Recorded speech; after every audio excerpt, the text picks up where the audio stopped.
إن الحمد لله نحمده ونستعينه ونستغفره ونستهدي ونتوب إليه أشهد أن لا إله إلا الله وحده لا شريك له وأشهد أن محمدا عبده ورسوله لا نبي ولا رسول بعده اللهم صل وسلم وبارك وكرم على نبينا محمد وعلى آله وأصحابه ومن تبع الهدى إلى يوم الدين أما بعد قال الله تعالى في القرآن العزيز أعوذ بالله من الشيطان الرجيم يا أيها الذين آمنوا اتقوا الله حق تقاته ولا تموتن إلا وأنتم مسلمون وقال في آية أخرى يا أيها الذين آمنوا اتقوا الله وقولوا قولا سديدا يصلح لكم أعمالكم ويغفر لكم ذنوبكم ومن يطع الله ورسوله فقد فاز فوزا عظيما الحمد لله رب العالمين ikhwati fillah para teman-teman seperjuangan di Aisyah ranting Yatim Mulia 2 insyaallah ya rahmati Allah. Alhamdulillah pada kesempatan yang penuh dengan barokah di sore hari ini Allah takdirkan kita di tempat yang terbaik. Allah takdirkan kita bertemu. Allah takdirkan kita bersama. Alhamdulillah hari ini perdana saya menempatkan atau menginjakkan kaki tempat ini. Alhamdulillah. Dan juga memang komplek daerah sini saya jarang mengisi, rata-rata di sekitar Malang Raya. Dan alhamdulillah hari ini subhanallah kebersamaan kita semoga menjadi asbab nanti Allah bersamakan kita sampai ke dalam surga insyaallah. Dan alhamdulillah sedikit pada sore hari ini karena agenda Aisyah itu biasanya banyak, lain-lainnya yang banyak. Maka sedikit kita akan bahas tentang pentingnya belajar muamalah dalam Islam atau muamalah secara syariat. Karena orang kalau tidak belajar ilmu muamalah atau ilmu tentang masalah perdagangan ataupun jual beli, itu kadang akan terjerumus kepada perkara yang riba. Sampai kemudian kalau kata sahabat Ali bin Abi Thalib, beliau mengatakan dengan satu kalimat kata beliau, man ittajara qabla an yatafaqaha irtatama fir riba thumma irtatama thumma irtatama. Ini sahabat Ali berkata begini, kata beliau, barang siapa yang jualan tapi belum belajar ilmu tentang konsep riba, maka dia akan terjerumus ke dalam riba, terjerumus ke dalam riba, terjerumus ke dalam riba. Berarti kan sebelum jualan itu belajar apa dulu? Ilmunya dulu. Orang kalau langsung pertama muamalah, apapun aktivitasnya, kalau tidak belajar ilmunya, maka akan mengarah kepada perkara riba. Salah satu contoh, kita sering lakukan, tapi di situ secara syariat gak boleh.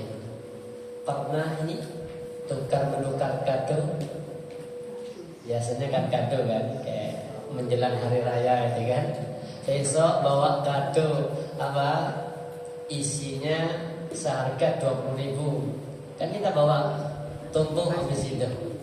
Ada yang kadang 10.000, kadang 20.000, ditumpuk. Habis itu ibu pertama dipanggil.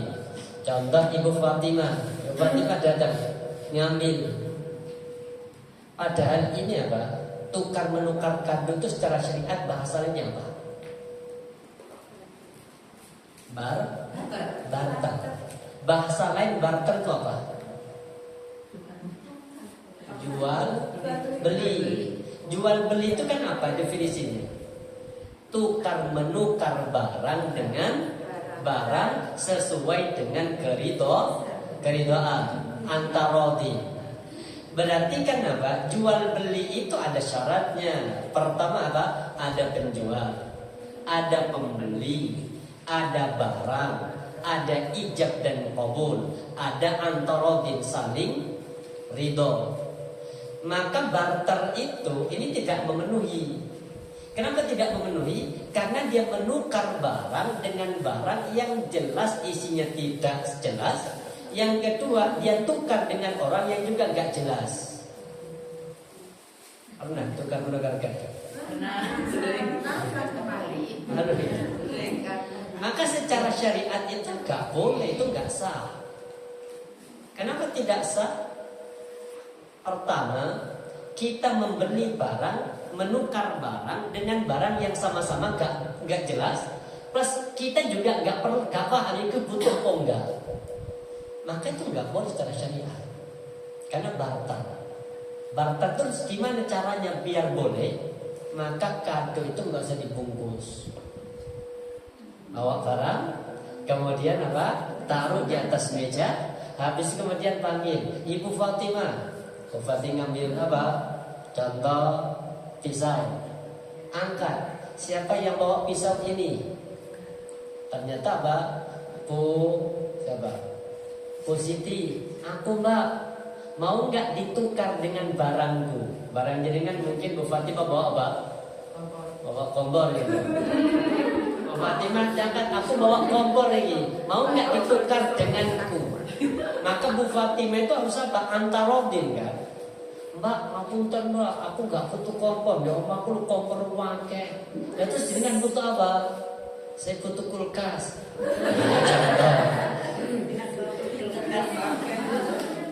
Jadi tukar menukarkan itu secara syariat, tukar menukar barang yang tidak jelas. Namanya apa kalau jual beli tidak jelas? Jual beli apa? Rasulullah itu Rasulullah SAW menjual barang yang tidak jelas. Namanya apa?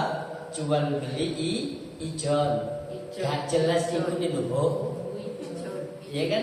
Gak pasti kan? Lagi isinya opo. Nanti apa? Banyak istilah jual beli yang kita lakukan tapi secara syariat itu banyak dilarang. Makanya penting untuk belajar muamalah ini. Kenapa? Karena barang yang kita mau beli gak jelas, kemudian kita mau bayar juga barang dengan barang yang orangnya juga gak jelas. Maka gak ada kalimat antarodin. Yang kedua, tidak terpenuhi syarat apanya? Ijab, qabul. Ijab itu apa? Aku jual apa? Ini contoh. Saya jual HP saya 1 juta. Kemudian qabulnya gimana? Aku beli HP-mu seharga 1 juta. Gimana kalau tukar menukar barang? Aku tukar barangku dengan barang yang gak jelas. Kan udah gak jelas ya kan? Maka itu secara syariat gak diperbolehkan. Lebih baik jangan. Wah Ustaz, kan kata Rasulullah Pak, tahabu, saling ngasih hadiahlah kalian, niscaya kalian akan saling mencintai. Namanya ngasih hadiah itu bukan tukar menukar. Jangan bawa hadiah, datang ke rumah orang bawa apa? Mungkin bawa oleh-oleh. Ngarap apa enggak? Di pulangnya dikasih oleh-oleh? Enggak, itu namanya apa? Ngasih hadiah. Ketika nanti temannya silaturahim ke rumah jenengan, bawa apa? Bawa hadiah juga. Kemudian dia kembali ngarap apa tidak? Tidak. Maka itu disebut dengan apa? Antarodin, yaitu saling tahabu, saling ngasih hadiah bisa dikatakan saling mencintai. Jelas? Paham yang ini? Kenapa kita lakukan?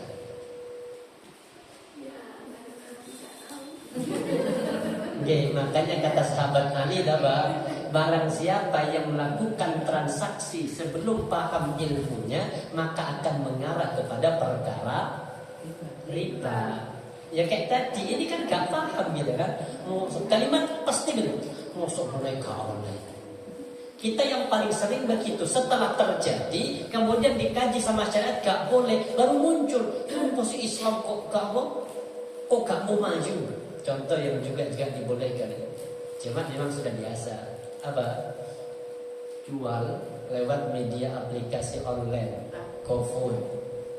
Apalagi? Pernah GoFood? Oh, bisa ditanya. Boleh apa tidak GoFood? Secara syariat boleh. Cuma ada dua kalangan ulama berpendapat. Yang pertama mengatakan riba, Pendapat yang kedua mengatakan terdolimi. Saya bahas yang terdolimi saja.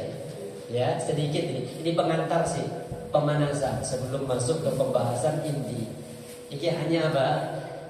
Cek kita paham, ternyata aktivitas kita keseharian itu banyak berinteraksi dengan apa? Banyak yang gak diperbolehkan. Tapi tahunya setelah ini berjalan.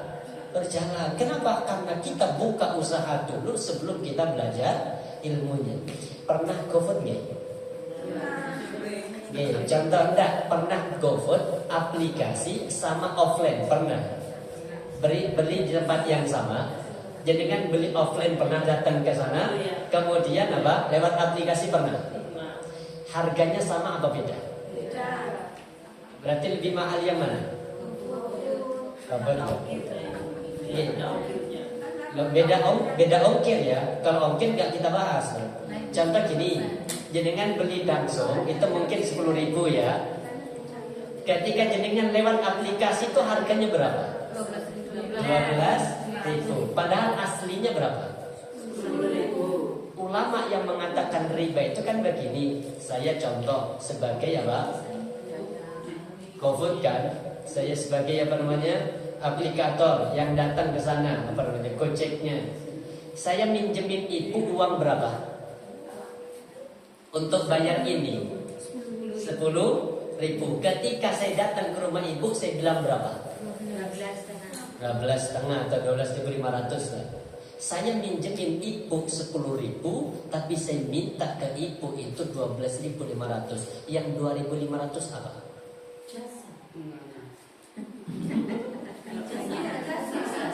Jasa apa? Ya, paham. Nggak, kan anunya gini. Aslinya gini, beda ongkir ya, beda ongkir. Ongkir kan lain tergantung caranya kan. Maka gini, 2.500 ibaratnya gini, saya minjemin, kan saya bukan pedagang ya, saya bukan pedagang. Kan ibaratnya gini, Ustaz tolong belikan ini, tolong belikan nasi campur yang di pojokan. Saya bayar 10.000.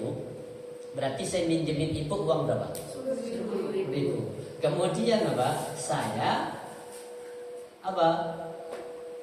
Bayar minta ke ibu berapa?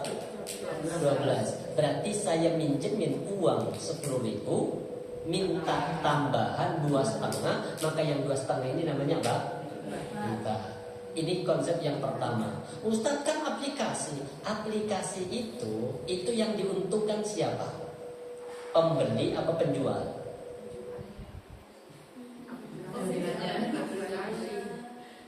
Enggak, yang diuntungkan aplikasi apa penjual? Nah, yang kita aplikasi kalau secara nominal Ustaz. Kalau aplikasi itu kan kerja dia, kan kerja itu kan dia ini. Kerja itu kan wajib dia digaji, berarti aplikasi itu wajib digaji memang. Terus siapa yang wajib gaji? Bukan pembeli, penjual. Karena yang enggak, yang secara syariat itu kalau pingin nggak riba, antara beli offline sama online itu harganya harus sama. Paham? Saya jual 10.000, sudah. Mau pakai aplikasi, mau gak pakai aplikasi, untungnya tetap harganya tetap 10.000. Ustaz, kan saya harus bayar, kata penjual, saya harus bayar siapa? Aplikasi, aplikator. Lah memang tanggung jawabnya penjual. Kenapa? Gara-gara ada aplikator, akhirnya barangnya laku. Berarti kan keuntungannya itu dibagi dua. Kalau langsung mungkin untungnya 2.000. Kalau lewat aplikasi untungnya 2.000, tapi dibagi 2, 1.000. Itu yang secara syariat itu boleh, benar. Yang kedua dihukumi sebagai dolim. Dolim siapa? Yang membeli itu terdolimi. Kenapa terdolimi? Karena yang membeli itu dikenai denda untuk membayar aplikator. Itu yang tidak boleh secara syariat. Jadi secara syariat itu penjual itu bismillahirrahmanirrahim, dagangan saya ini mau go Malang Raya. Maka mungkin tempat dibagusin, habis itu apa? Menu mungkin disempurnakan, habis itu dijual. Saya jual 15.000 lewat aplikasi ataupun tidak lewat aplikasi, saya jual 15.000. Maka di situ aman, tidak kena riba dan tidak mendolimi pembeli. Jelas. Aduh, lagi bukan sanggup. Lanjut, gak masalah. Jenengan itu yang terdolimi, yang mendolimi siapa? Terus gimana solusi? Itu tadi, penjual itu biar aman. Wis mas, ibaratnya gini, contoh mungkin jenengan nitip Ustaz, jenengan kan banyak jamaahnya. Biasanya begini kan, jenengan banyak jamaahnya. Tolong barang saya jualkan Ustaz. Kalau nanti laku 1, Ustaz saya kasih 1.000. Yang ngasih itu siapa? Penjual. Kenapa penjual ngasih? Karena barangnya laku. Berarti kan berkurang keuntungannya siapa? Penjual ketika lewat saya. Kenapa? Karena harus membayar. Gak masalah, yang penting untung dan tidak terbebani. Kewajiban membayar saya itu tidak diambilkan dari pembeli. Itu yang gak dibenarkan secara syariah. Anda ngerasain gitu? Saya diuntungkan alhamdulillah dengan adanya GoFood juga usah untung masih datang. Ini bukan perkara diuntungkan atau tidaknya. Ini bukan perkara kemudahan atau tidaknya. Yang kita bahas apanya? Syariah apa tidak itu loh. Makanya kalau jenengan mau jualan kayak begitu, lebih aman dari awal apa? Samakan harga antara lewat aplikasi atau langsung. Berani. Harus berani. Ada yang mengganjal? Kalau dari sisi penjual, syariat yang kami temukan. Iya. Tapi kalau ikhlas gimana? Nah, Yang beli. saya itu yang saya Karena merasa keuntungan zakat Oh, dijanjikan itu kan contohnya. sudah tahu, bukan yang ditanggung oleh penjual. Ya, tapi pertama begini, dia itu ada unsur penipuannya. Kenapa? Karena harga aslinya itu tidak seperti yang tertera di aplikasi. Harga aslinya kan berapa? 10.000. Gojek itu yang datang untuk membayar, bayarnya berapa? 10.000. Jadi secara syariat kalau ingin jujur lebih afdal itu apa? Sudah 10.000 sudah bayar, aman sudah. Kemudian kalimat antarodin itu kalau tidak ada unsur apa? Terdolimi. Artinya gini loh, kita sing makan, dia yang diuntungkan penjual, kita yang membeli kok malah disuruh membebani bayar apa? Aplikator. Harusnya yang bayar aplikator itu siapa? Penjual. Penjual itu bayar karena barangnya terjualkan laku, akhirnya ada orang yang mau beli. Ini tanggung jawabnya ini bukan dibebankan kepada pembeli. Selama ini yang dibebankan kepada pembeli, maka pedagang itu mendolimi si pembeli. Itu yang kemudian secara syariat berbuat dolim kepada orang itu yang tidak diperbolehkan. Kalau yang beli aman, artinya dia tidak terkena hukum apa-apa, cuma terdolimi. Kalau pembelinya tidak merasa terdolimi. Kembali ke perasaan sudah. Jadi gini, kalau hukum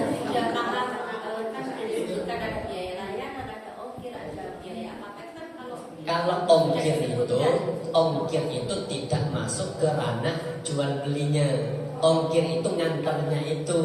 Yang dihukumi itu karena itu tadi melibatkan antara offline sama online itu berbeda. Itu yang kemudian otomatis pertama kalau Ustaz Erwandi itu dokter apa? Dokter yang spesialis tentang masalah muamalah, dia menghukumi riba. Kenapa riba? karena minjemin uang. Kayak di contoh siapa nih? Bu Yati contoh. Bu Yati tetangga dengan saya. Saya pas ke pasar, Ustaz tolong belikan, ditelepon kan, Ustaz di pasar nih, tolong belikan apa nasi goreng yang di pojokan. Beliau sudah tahu harganya berapa, 10.000. Saya bayar berapa? Kemudian Ustaz berapa Ustaz? 20.000 pun sama ongkos. Apanya? Ininya 12.500, ongkosnya 7.000, ongkirnya 7.500. Berarti kan apa?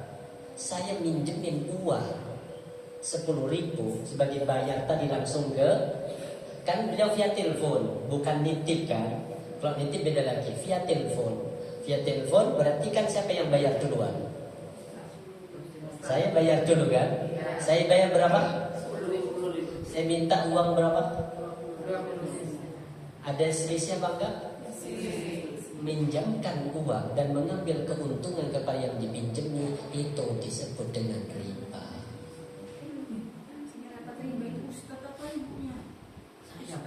Saya. Misalnya Mbak Yanti yang memberi sukarela, Ustaz tidak Kalau selalu kita bayar dulu, Ustaz. Kalau kita bayar dulu, Bayar di mana? kalau pakai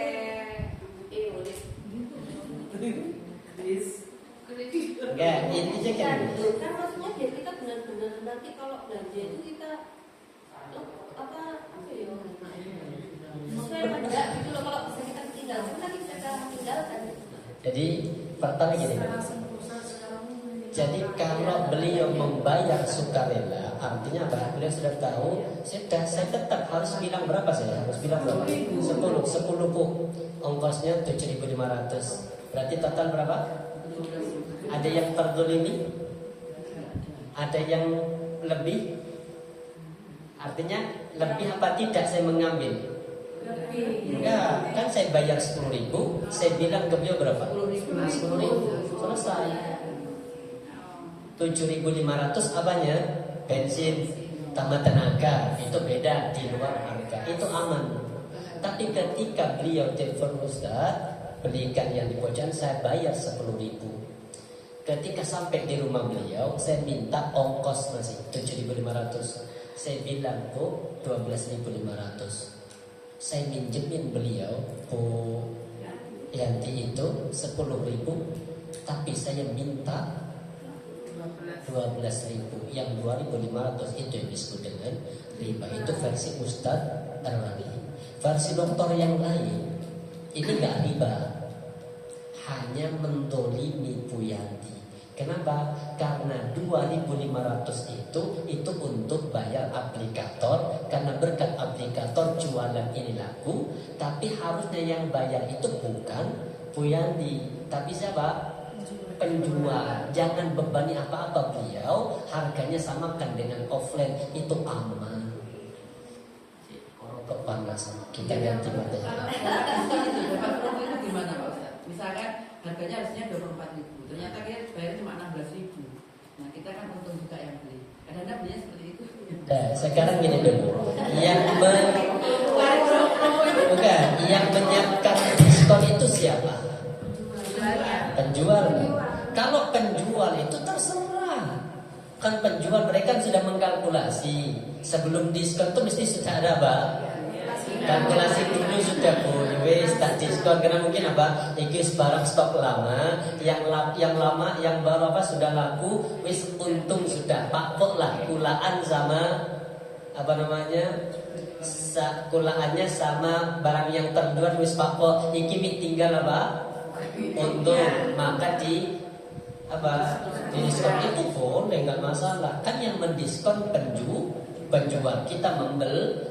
Yang nggak boleh itu kalau jenengan mengejar diskon bersamaan dengan momentum satu ibadahnya orang agama lain, kayak nunggu Natalan, nunggu diskon Natalan, untuk Natalan kok banyak diskon. Berarti kan jenengan itu memanfaatkan momentum ibadahnya orang lain untuk keuntungan pribadi. Secara syariat itu nggak dibolehkan.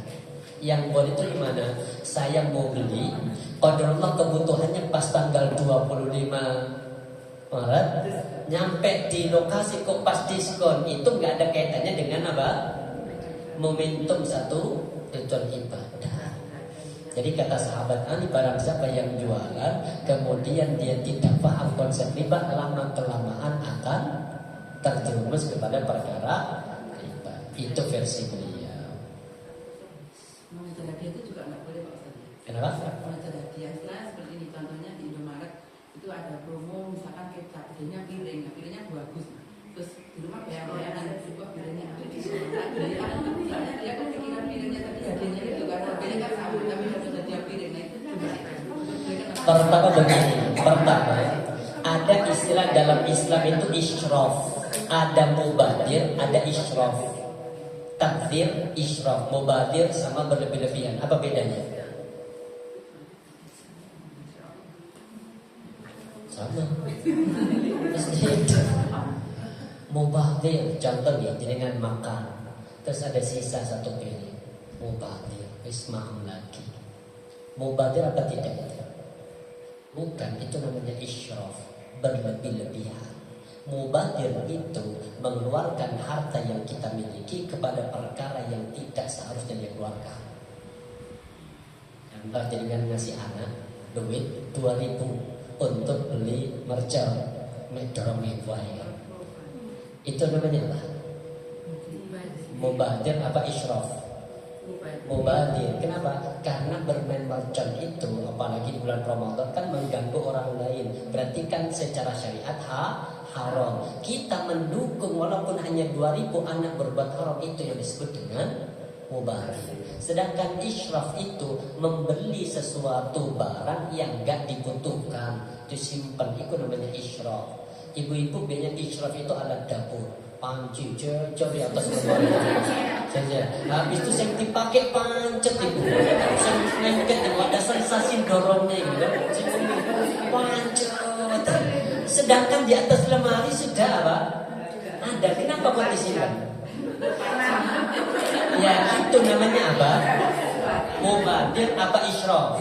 Israf, berlebih-lebihan. Kenapa? Karena perkara memang beli panci halal. Cuma ketika berlebih-lebihan itu secara syariat juga enggak baik. Sama kayak makan. Kulu makanlah washrabu minumlah. Ada kalimat wala tusrifu, ojo berlebih-lebihan. Wis diisi watang wis penuh, mentang-mentang ada tinggal satu piring eman iki, makan lagi, itu namanya israf. Udah, kita masuk materi. Habis. Jadi ini sebagai pengantar dulu bahwa apa? Interaksi muamalah kita itu apa? Ternyata kalau tidak berlandaskan dengan secara syariat, lama-kelamaan kalau kita mengikuti model seperti ini, kita akan terjerumus kepada perkara yang riba. Makanya belajar pelan-pelan. Saya jujur, secara pribadi saya hanya pernah mencoba sekali. COVID itu hanya sekali mencoba, benar apa enggak. Ternyata ya benar. Artinya harga yang tertera dengan harga yang kita bayar asli itu berbeda. Maka sejak itu kamu lagi COVID. Bukan nggak boleh. Hanya aja sering-sering lah itu. Kenapa? Karena kan jenengan ingin masuk surga. Di surga itu nanti kata Rasulullah, nisaul jannati arba'ah. Pemimpin-pemimpin wanita di surga itu ada 4. Kalau bahasa sederhananya begini, kata Rasulullah itu grup admin WA di surga itu ada 4 untuk perempuan. Jadi adminnya grup WA di surga itu ada 4 untuk perempuan ya. Siapa admin pertama? Kata Nabi Khadijah binti Khuwailid. Jadi grup pertama itu Khadijah. Grup yang kedua Fatimah binti Rasul. Itu grup yang kedua. Grup yang ketiga Asiyah binti Milhan, istri dari Raja Fir'aun. Yang keempat grupnya Maryam bintu Imran, ibu dari Nabi Isa. Kira-kira jenengan masuk di grup yang ini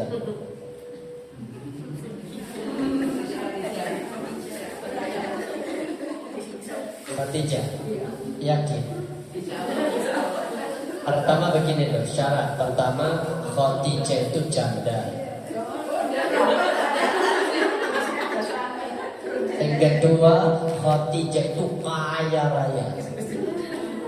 Yang ketiga, Khadijah mendapati seorang suami yaitu Rasulullah dan hartanya habis hanya untuk mendukung dakwah Rasulullah.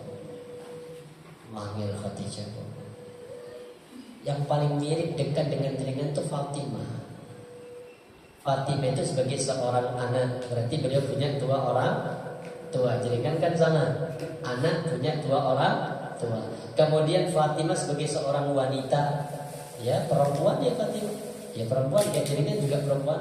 Fatimah sebagai seorang istri, beliau juga jaringan sebagai seorang istri. Yang ketiga, Fatimah sebagai seorang ibu dari anak-anak, jaringan juga sebagai seorang ibu dari anak-anak. Terus bagaimana sikap Fatimah memperlakukan kedua orang tuanya?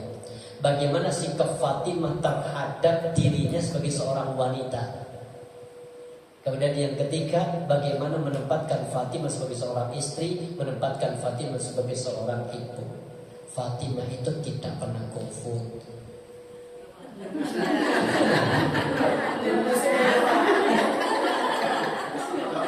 Yang kedua, Fatimah itu tidak pernah laundry. Itu benar.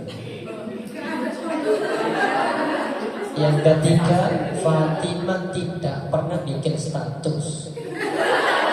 Itu sampai kemudian Fatimah itu karena ingin masuk surga, ingin mendapatkan ridho suami, wanita yang sangat cantik solihah itu harus tangannya kasar karena menggiling gandum untuk memberikan makan suami. Maka syarat untuk masuk di grup yang Fatimah, tangannya harus kasar. Baik, kita bahas. Sekarang kita bahas tentang apa ini? Ya, apa namanya? Kita bahas tentang masalah arisan. Suruh bahas tentang arisan.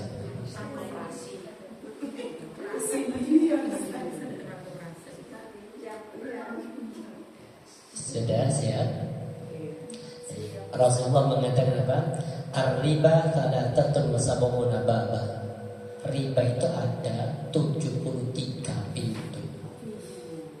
Jadi riba itu pintunya, lawang itu ada 73.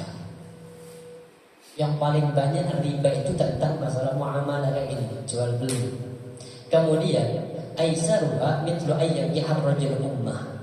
Dari 73 dosa riba itu, yang paling ringan dosa riba itu setara dengan orang yang berzina dengan ibu kandungnya. Kita selama ini mengatakan berzina itu sudah dosa besar, itu sudah pasti. Apalagi kemudian dosa zinanya itu bersama dengan ibu kandung yang melahirkan, maka jauh lebih besar dosa riba. Dosanya. Dan ternyata dosa yang kita lakukan keseharian berupa riba itu lebih besar daripada itu. Ya Allah.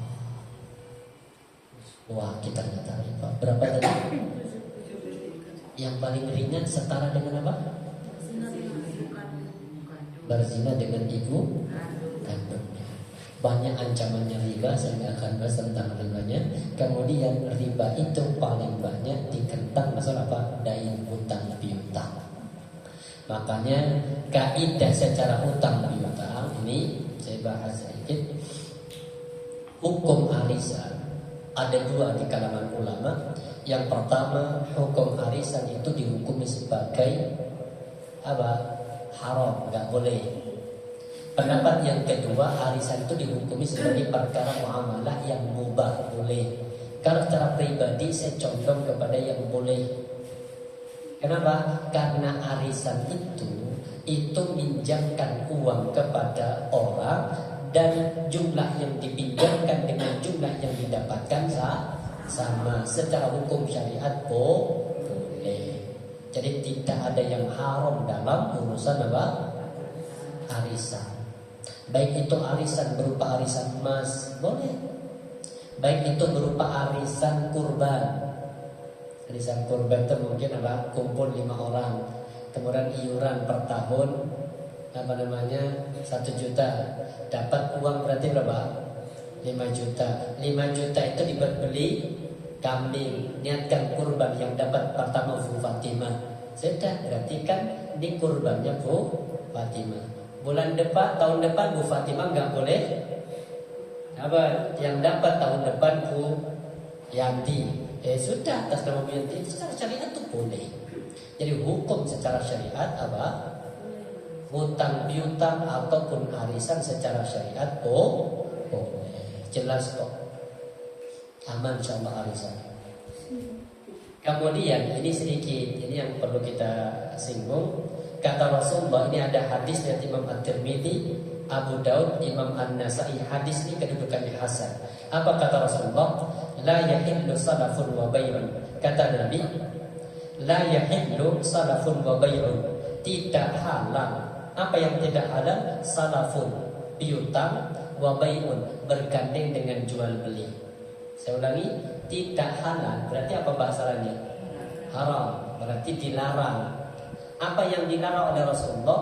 Menggandengkan antara jual pinjam utang piutang bersamaan dengan jual beli. Faham maksudnya?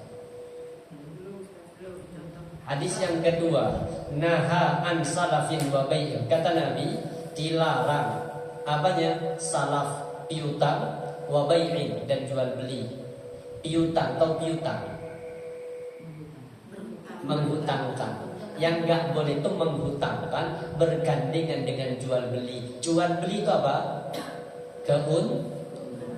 Simpelnya begini, tidak boleh seorang muslim meminjamkan sesuatu dan mengambil keuntungan kepada orang yang minjam.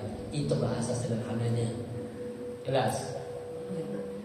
Contoh ini, Ibu Bu Yanti apa? Pinjam uang ke saya 10 juta.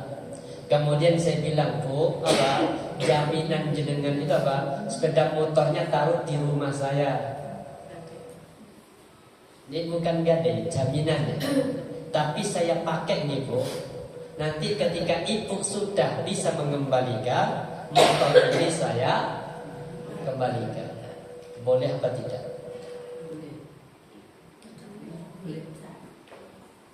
Bu, boleh apa tidak? Boleh. Itu jelas. Boleh. Tidak apa boleh? Boleh. Tidak boleh. Haram mengambil keuntungan dari orang yang pinjam. Jelas. Kalau jaminan boleh, tapi tidak boleh dipakai. Jadi tidak boleh dimanfaatkan. Yang terjadi banyak di masyarakat kita sekarang apa? Gadai. Gadai apa? Sawah. Saya pinjam uang 20 juta. Wis sawah-sawah saya garapan. Nanti kalau uang 20 juta saya sudah kembalikan, maka sawah ini kembali milik, artinya kembali saya yang mengelola. Secara syariat itu nggak boleh. Jadi mengambil keuntungan kepada orang yang sedang berhutang itu hukumnya dosa. Jelas? Paham? Aman kan? Kemudian ini ada kaidah aj'amu ala anna al-musallif fa idza syarata anna al-musallif ziyadatan aw hadiyah faslaf ala dhalika an akhdha ziyadati ala dhalika riba. Ini kaidah Ibnul Munzir mengatakan begini. Kalau ada orang sepakat bahwa meminjamkan sesuatu, memberikan syarat tambahan ataupun hadiah kepada yang minjemi, terjadi transaksi pinjam meminjam, maka di situ masuk kategori riba. Simpelnya gini, Bu, pinjam uang ke saya 10 juta. Kemudian saya bilang apa? Ibu, apa? Tolong nanti kembalikan 10.500.000. Dosa apa tidak? Riba apa tidak?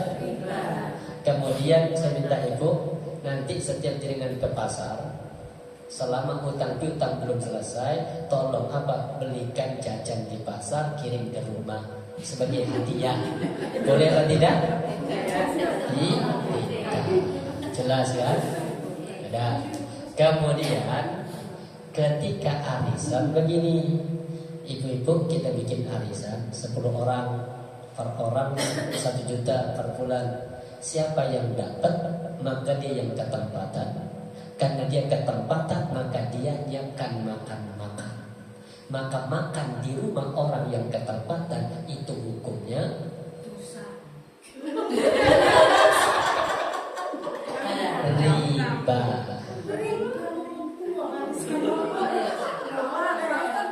Jawabnya gimana nggak usah tahu.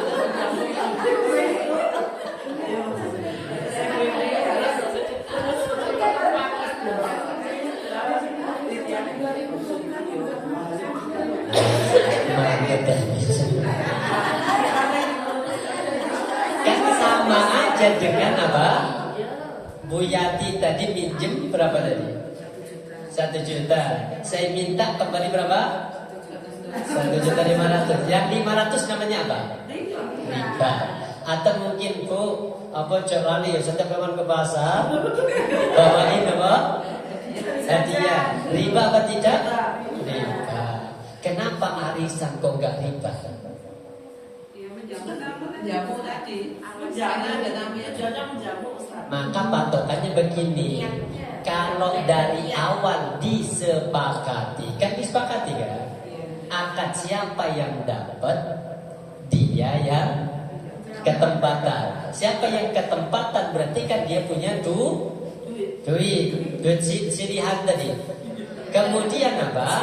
Disuruh nyiapkan makan. Maka nyiapkan makan itu maka masuk kategori riba.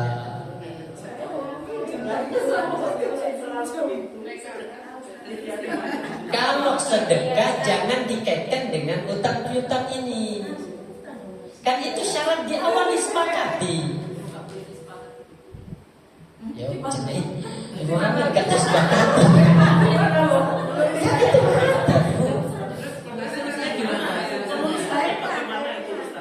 Berarti kita bagaimana? Pertama, gak usah arisan. Enggak, begini Bu. Jadi kan sepakat kan dari awal apa? Ustaz punya duit ibu.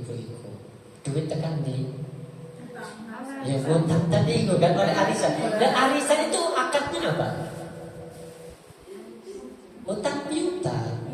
Makanya jenengan ngutangi bahasa sederhananya begini. Bu Yati, saya apa? Tak pinjemin uang apa 1 juta. Tapi tolong nanti ketika saya ngantar uang ini jenengan siapkan saya makan. Maka makan di rumah Bu Yati karena kesepakatan di awal itu namanya ziyadah, tambahan dari utang piutang ini maka masuk kategori riba. Beda kecuali begini, beliau Ustaz, mohon maaf saya butuh duit, Ustaz, tolong saya pinjam insyaallah 1 bulan, bulan depan insyaallah sudah ada. Cuma ini mendadak. Ya Bu, nanti sore saya antar habis asar. Sudah selesai. Kemudian beliau apa? Masak. Kemudian saya sampai rumahnya disuguhi makanan. Boleh apa tidak? Boleh. Kenapa boleh? Karena tidak ada kesepakatan akad di awal. Kalau tadi yang pertama boleh atau tidak yang pertama? Ibu nanti sore saya antar, tapi tolong belikan mie ayam yang di depan rumah jenengan tuh. Enak Ibu, boleh atau tidak? Kenapa nggak boleh? Ada kesepakatan di awal. Arisan ada kesepakatan apa tidak di awal? Yang dapat jadi tuan rumah, yang jadi tuan rumah menyiapkan makan, ada kesepakatan?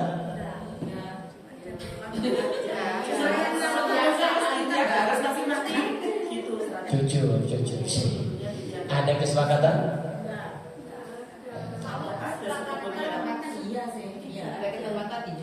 Ketempatan iya. Untuk ya otomatis kalau tempatan kita menjamu tamu nih, Sekarang begini Bu, bedakan antara menjamu tamu dengan yang ikhlas dengan tadi apanya akad utang piutang. Kalau jamu tamu kayak begini Bu, ini contoh saya datang ke sini, saya dikasih air karena sih kan nih. Saya datang ke sini apa sebagai apa saya? Tamu. kebetulan saya ikut arisan kelompok ini, yang dapat contoh Bu ini ya, siapa nih? Bu Wawa ya. Wis beliau dapat. Saya datang ke sini sebagai apa? Sebagai apa? Meminjemi kan? Saya datang ke sini meminjemi. Ketika saya meminjemi beliau, saya haram hukumnya mengambil keuntungan karena beliau dalam keadaan apa? Terpaksa, artinya dia dalam keadaan minjem. Maka saya mengambil keuntungan. Bahkan ulama pun, seandainya saya kena hujan, kemudian mau berteduh di rumah beliau, itu nggak boleh. Takut apa? Diumpamakan masuk kategori mengambil keuntungan karena dipinjemi. Apalagi contoh nih, beliau tak pinjemi, sebelum dipinjemi Bu, biasa cuek, gak tahu gorengan, gak tahu apa. Setelah tak pinjemi, wah Bu, tadi bagus apa? Bahkan ketika arisan, Mbak harus tak antar ya Mbak. Ketika antar, padahal sebelumnya gak pernah digituin. Maka itu hukumnya Mbak haram, tidak boleh. Ini keterangan ulama. Faidah akradukum, apabila seseorang tuh ngasih pinjaman kepada kalian, fa'ahdalahu, kemudian yang ngasih pinjaman ngasih hadiah, aw hamalu ala dabah, atau diajak naik kendaraannya, kata Nabi apa? Fala yaqbalu, hadiah itu jangan kamu terima. Wala yarkab ma'ah, dan jangan naik kendaraan bersamanya, illa ayakuna jarang baina qabla tadi, kecuali sebelum terjadi utang piutang orang ikut suapi. Jadi contoh sebelum utang piutang pas lagi siasa boncengan biasa, kadang beliau ke pasar saya dikasih apa? Jajan di pasar. Ketika beliau minjem duit, dilanjutkan kebiasaan baik itu, boleh apa tidak?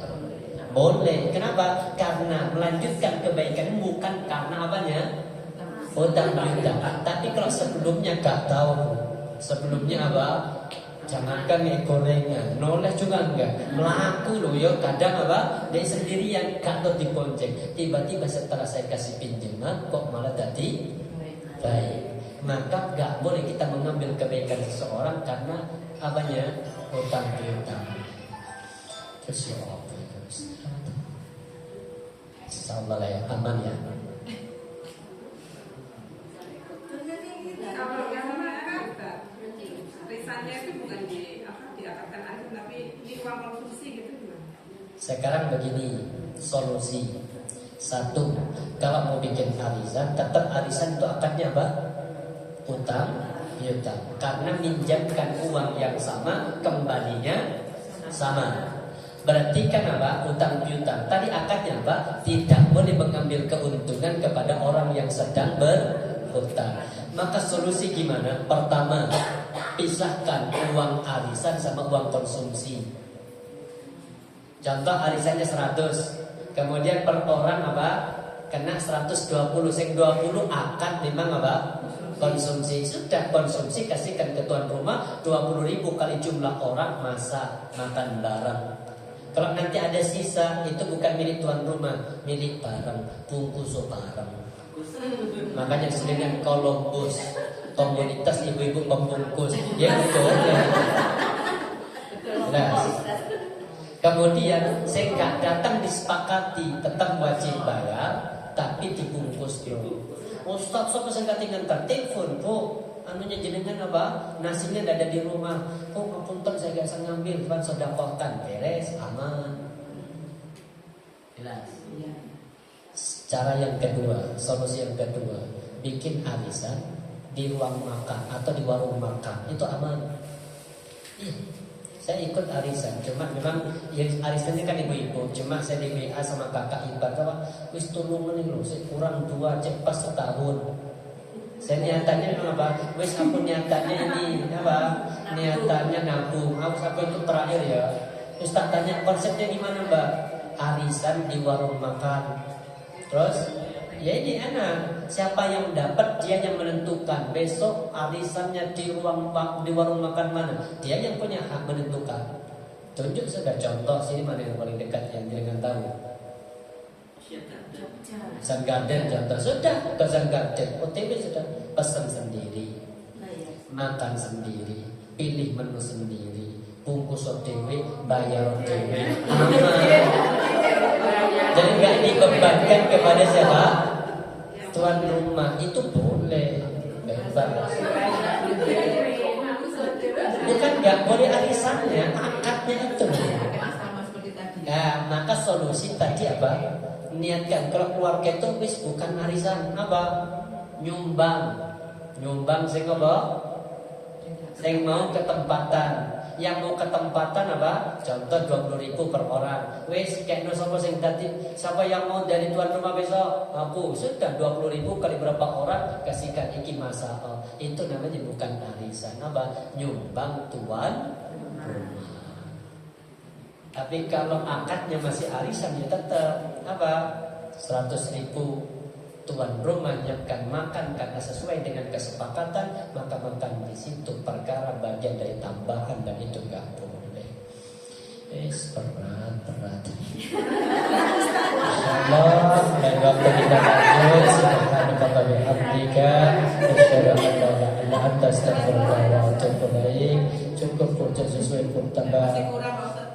Lagi kan Lanjut tanya ini. Yang mau tanya. gimana? Jam 5 kurang 10 gimana? Masih perkara Nggak masalah. Oke, masih perkara di arisan para punten Ustaz. Kalau kita misalkan ya ada 10 orang itu sepakat kita mengadakan arisan istilahnya untuk nabung gitu Ustaz ya. Jadi kesepakatan dari 10 orang ini nanti mulai bulan ini yang kata ini sudah sepakat gitu. Dan tanpa mengurangi ya 10 sebanyak dapatnya sebanyak 10 orang itu misalkan 1 juta ya 10 juta gitu. Kalau gitu gimana Ustaz? Apakah diperbolehkan itu niatnya untuk nabung? Pertama begini, bedakan antara nabung sama utang piutang. Nabung itu nyimpen. Nyimpen itu artinya nitip kayak contoh gini, saya nitip ke inilah, terus akan Burina, contoh Burina, saya nitip duit ya 10 juta tuh, saya mau mudik. Maka kata beliau, ya Ustaz, nanti saya taruh di lemari. Sudah, dia taruh di lemari, dikunci. Beliau nggak buka, memang langsung contoh sudah titip situ. Qadarullah rumah beliau kemalingan, uang itu juga ikut kartu. Wajib ganti apa tidak? Burina wajib ganti apa enggak? Tidak. Kenapa? Karena titip. Tapi kalau kemudian beliau pinjam duitnya, apa namanya? Duit itu ternyata sama beliau dipakai gitu. Qadarullah di saat beliau lagi mudik pakai duit itu sampai di rumah apa duitnya hilang. Wajib ganti apa tidak? Wajib. Kenapa? Karena beliau hukumnya berhutang. Jadi kalau nabung itu uang itu tidak dipakai. Kenapa kita nabung di bank itu kok dapat untung? Karena itu bukan nabung kalau di bank apa namanya? Minjemi pada siapa? Pada bank. Sama bank duitnya dipakai, dikelola. Minjemin itu, maka kalau nanti dapat hadiah apapun dari bank jangan diambil. Karena itu bagian dari keuntungan karena kita minjemin bank. Itu nggak boleh. Mobil Ustaz, ya ambil kalau mobil. Napa emang warna bisa, tapi kalau main kompor gak masalah katanya. Tetap kalau hanya sebatas arisan, gak ada tambahan apapun, udah boleh, gak masalah. Asalkan kita minjemkan jumlah yang sama, kembali nanti ketika kita dapat jumlahnya sama. Asalkan tuan rumah jangan yang dapat.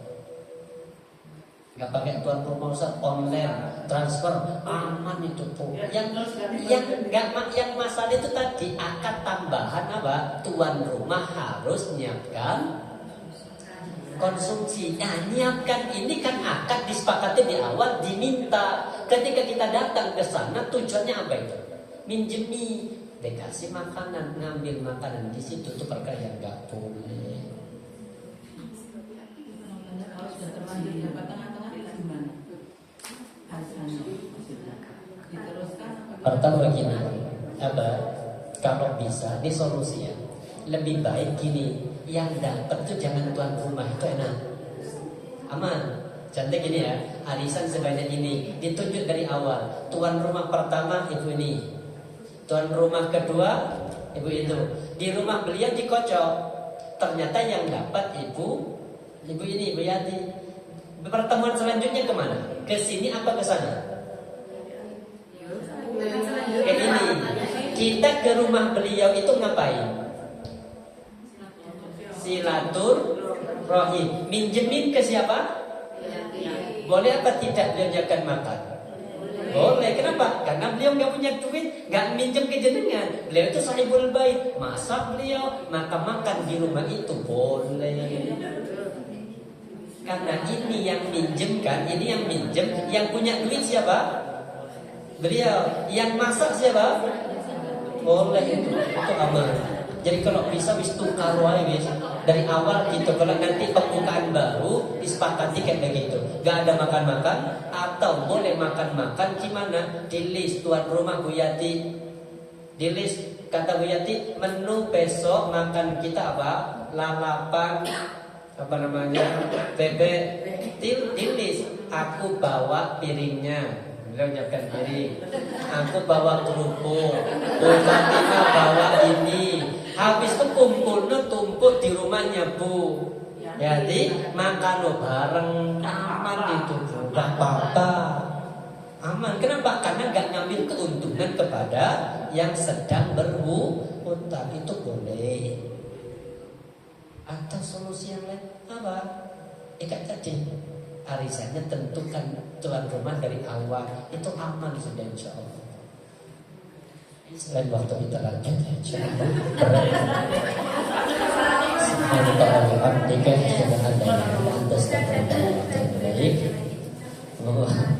Jadi intinya gini, ini masih masalah arisan. Nanti terkait dengan apa? Kadang kita mohon maaf, tukar menukar emas dengan yang baru hanya nambah sedikit. Dan itu secara saya juga gak boleh. Terakhir. Saya mau tanya, ini soal pinjam-minjam. Jadi ada ini koperasi biasanya terjadi di koperasi simpan pinjam. Saya ingin hutang, tapi saya nggak bisa hutang karena masih punya hutang. Kemudian saya sama Mbak Dina ini, aku pinjam punyamu ya. Aku mau pinjam lama. Terus Mbak Dina ini hutang untuk dipinjamkan ke saya. Nah, di perjalanan waktu saya nggak bisa nyaur nih.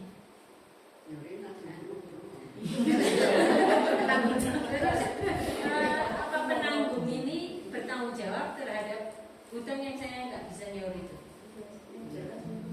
Pertama begini, kalau tadi kan tujuannya jenengan pinjam uang ke koperasi, kemudian karena nama jenengan di blacklist lah contoh. Dia di blacklist kenapa? Inspektor lagi baca-baca sih jarang bayar.